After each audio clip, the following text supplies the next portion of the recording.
صبر، اور چونکہ رمضان مبارک کا مقدس مہینہ ہے اس حوالے سے یہ موضوع بڑا اہم ہے۔ انبیاء کرام علیہ السلام، تمام انبیاء کرام علیہ السلام کی سیرت کا جائزہ لیا جائے تو یہ وصف انبیاء کرام علیہ السلام کی صفات میں اور ان کے کردار میں یہ چیز مشترکہ نظر آتی ہے، اور بلکہ تمام اوصاف پر یہ ایک وصف بڑا نمایاں نظر آتا ہے۔ اور صبر کیا ہے؟ اپنے نفس کو اللہ رب العالمین کی اطاعت پر مائل کر لینا، یعنی خلاف مزاج، خلاف طبیعت اور انسان کی پسند کے خلاف، یا انسان کا جو نفس چاہتا ہے اس کے خلاف جو اس طرح کی آزمائشیں آئیں، جو ابتلائیں آئیں، جو مصیبتیں آئیں، تو ان کو اللہ رب العالمین کی مرضی سمجھ کر، اللہ رب العالمین کی رضا سمجھ کر اپنے نفس کو اس کی جانب مائل کر لینا، اپنے نفس پر مشقت کر کے اللہ رب العالمین کی رضا پر راضی رہنا، یہ صبر ہے۔ انبیاء اکرام علیہ السلام کی تعلیمات میں حضرت ابراہیم علیہ السلام کا آپ نے تذکرہ فرمایا، آپ کے حالات و واقعات کو دیکھیں، پھر دیگر انبیاء اکرام علیہ السلام کے، یہاں تک کہ امام الانبیاء صلی اللہ علیہ وسلم کے حالات و واقعات کو دیکھیں، تو ان تمام انبیاء اکرام علیہ السلام نے جو ابتلائیں آئیں، جو آزمائشیں آئیں، جو مصیبتیں آئیں، اور جو مصائب و آلام کے پہاڑ آپ پر توڑے گئے، ان آزمائشوں پر، ان ابتلاؤں پر اللہ رب العالمین کی رضا سمجھتے ہوئے حضرت ابراہیم علیہ السلام کا معاملہ کہ جب آپ کو نار نمرود میں ڈالا گیا تو جبریل امین آپ کی بارگاہ میں حاضر ہوتے ہیں اور عرض کرتے ہیں کہ یا نبی اللہ، اللہ کے خلیل، آپ مجھے حکم فرمائیں کہ میں آپ کے لیے کیا کر سکتا ہوں، میں آپ کا خادم ہوں اور آپ کی بارگاہ میں حاضر ہوا ہوں، کہ آپ مجھے حکم فرمائیں کہ میں آپ کے لیے اس مشکل وقت میں کیا کروں۔ آپ نے فرمایا کہ مجھے تم سے کوئی سروکار نہیں ہے، میری حاجت تم سے نہیں ہے، میری حاجت اللہ رب العالمین سے ہے، وہی میری حاجت کو پوری فرمائے گا۔ پھر عرض کیا کہ میں اللہ کی بارگاہ میں حاضر ہو رہا ہوں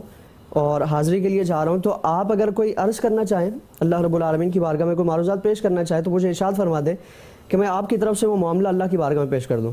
تو آپ نے فرمایا کہ مجھے اپنے رب کے سامنے، اپنے رب کی بارگاہ میں معاملہ پیش کرنے کی ضرورت نہیں ہے،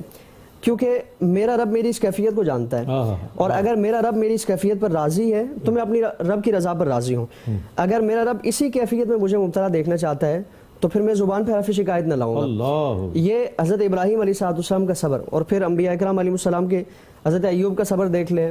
حضرت یحییٰ علیہ السلام کا صبر، حضرت زکریا کا صبر، اور پھر امام الانبیاء صلی اللہ علیہ وسلم۔ آپ نے خود فرمایا کہ گزشتہ انبیاء اکرام علیہ السلام کو جتنی تکالیف آئیں، جتنے مصائب و آلام آئے، تو ان تمام کی مجموعی جو مصائب و آلام کی جو کیفیت تھی، جو تعداد اور جو کثرت تھی، اللہ رب العالمین کی مرضی ہے، اللہ رب العالمین کی رضا ہے، ان کی تمام کی مجموعی کیفیات کو اللہ رب العالمین نے مجھ پر طاری فرمایا۔ یعنی وہ سارے مصائب و آلام، وہ ساری مشقتیں، وہ ساری اذیتیں میرے راستے میں آئیں اور میری طرف آئیں، لیکن فرمایا کہ اللہ رب العالمین کی عطا سے، اللہ رب العالمین کی اذن سے، اللہ رب العالمین کی عطا سے میں نے ان پر صبر کیا، ان پر اللہ رب العالمین کی رضا سمجھ کر اس پر راضی رہا۔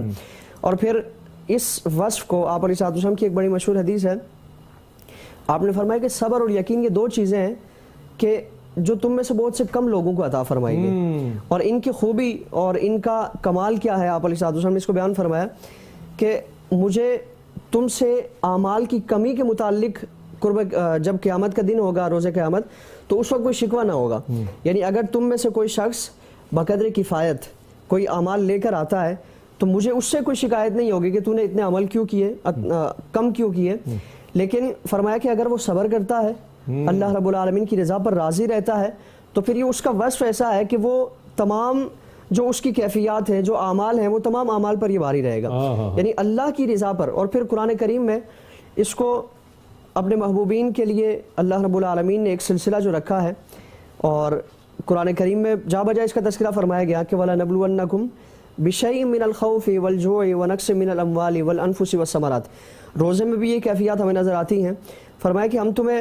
وَلَنَبْلُوَنَّكُمْ بِشَيْءٍ مِّنَ الْخَوْفِ، خوف کے ذریعے تمہیں آزمائیں گے، والجوع، اور بھوک کے ذریعے۔ روزہ ہے، انسان بھوک کی حالت میں رہتا ہے اور پیاس کی حالت میں رہتا ہے، اپنے نفس پر جبر کرتا ہے، اپنے نفس کو مشقت میں ڈالتا ہے، لیکن صبر کرتا ہے کہ اللہ رب العالمین نے صبر کرنے کا حکم فرمایا اور روزے کو اسی کیفیت میں گزارنے کا حکم فرمایا، تو اب وہ صبر کرتا ہے۔ تو اب اس کے متعلق فرمایا کہ وبشر الصابرین، جو صبر کرنے والے ہیں، اللہ رب العالمین کی طرف سے صبر کی ان کے لیے بشارتیں ہیں، صابرین پر بشارتیں ہیں۔ اولئک علیہم صلوات من ربہم ورحمہ، اللہ رب العالمین کی طرف سے ان پر صلوات ہیں، ان پر رحمتیں ہیں، وَأُولَٰئِكَ هُمُ الْمُهْتَدُونَ، اور یہی لوگ اللہ رب العالمین کی طرف سے ہدایت یافتہ ہیں. یعنی صبر کو اللہ رب العالمین نے رحمت سے متعلق فرمایا اور ہدایت سے متعلق فرمایا. تو اس کی اہمیت کا اندازہ اسی سے لگایا جا سکتا ہے کہ انبیاء کرام علیہ السلام نے اس کو خود اختیار بھی فرمایا، اور اللہ رب العالمین نے اسے اپنے مقربین کی صفات